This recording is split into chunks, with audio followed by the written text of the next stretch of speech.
কৌশিকী অমাবস্যার পবিত্র লগ্নে তারাপীঠ মন্দিরে বিশেষ উপাচারে পুজো করা হয়। এই পূজার সাথে জড়িয়ে রয়েছে নানা পৌরাণিক কাহিনী। 22শে আগস্ট সকাল 11:55 থেকে আগস্ট সকাল 11:22 পর্যন্ত অমাবস্যা থাকবে। কৌশিকী অমাবস্যায় তারাপীঠ শ্মশানে চলে তন্ত্রমন্ত্রের বিশেষ যজ্ঞ। বৌদ্ধ ও হিন্দু তন্ত্রে এই দিনটির এক বিশেষ মাহাত্ম্য আছে। মতে এই রাতকে তারা রাত্রিও বলা হয়। এক বিশেষ মুহূর্তে স্বর্গ ও নরক দুই দরজা মুহূর্তের জন্য খোলে।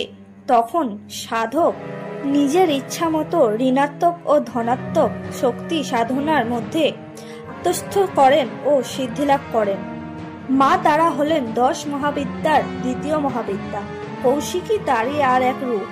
মার্কেন্ডেয় পুরাণ মতে এক সময় মহিষাসুর অত্যাচারে দেবতারা অতিষ্ঠ ছিলেন। তখনই দেবী দুর্গা মহিষাসুরকে বধ করেন। কিন্তু এই শান্তি বেশি দিন থাকে না। শুম্ভ নিশুম্ভের অত্যাচারে দেবতারা অতিষ্ঠ হয়ে সকলে দেবী পার্বতীর শরণাপন্ন হলে দেবতাদের রক্ষা করতে মা মহামায়া তার ইচ্ছা শক্তি জাগ্রত করে এক দেবী মূর্তির জন্ম দেন।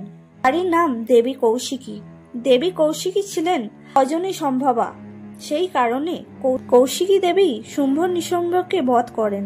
যুদ্ধকালীন সময়ে দেবী কৌশিকীর শরীর থেকে হাজারো যোদ্ধ মাতৃকাকুল সৃষ্টি হয় এবং তারাই সমগ্র অসুর কুলকে বিনাশ করেন। এই ঘটনাটি ভাদ্র মাসের অমাবস্যায় ঘটে। তাই পরবর্তীকালে অমাবস্যা কৌশিকী অমাবস্যা নামে পরিচিত। এবারে কৌশিকী অমাবস্যায় তারাপীঠ মন্দির সাজো সাজো রব দিন কয়েক আগে থেকেই।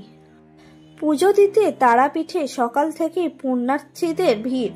ফুল আলোয় সেজে উঠেছে মন্দির চত্বর। পরে মা তারাকে স্নান করানো হয়। মঙ্গল আরতির পর খুলে দেওয়া হয় গর্ভগৃহ। শুক্রবার সারা রাত তারাপীঠ মন্দির খোলা থাকবে। সন্ধ্যা 7টা নাগাদ মাকে ডাকের সাজে সাজিয়ে সন্ধ্যারতি ও শীতল ভোগ হবে। গভীর রাতে মাকে খিচুড়ি, পোলাও, কারণবাড়ি, পাঁঠার মাংস দিয়ে ভোগ দেওয়া হবে। রাত 2:30টা নাগাদ দেবী আধ ঘন্টার জন্য নেবেন।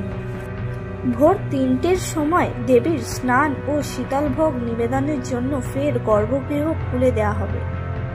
কথিত আছে সাধক বামাখ্যাপা 1274 বঙ্গাব্দে কৌশিকী অমাবস্যায় তারাপীঠ মহাশ্মশানে শ্বেত শিমুল বৃক্ষের তলায় সিদ্ধি লাভ করেছিলেন।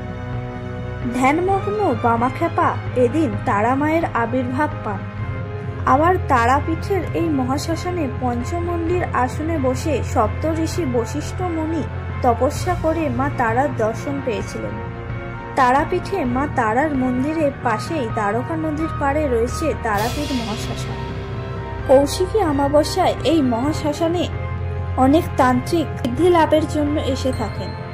তারা তন্ত্র সাধনা করে মায়ের আশীর্বাদ পান। বলা যায় এই মহাশ্মশান খুবই জাগ্রত। এই শ্মশানে পঞ্চমন্দির আসনে বসে তান্ত্রিকরা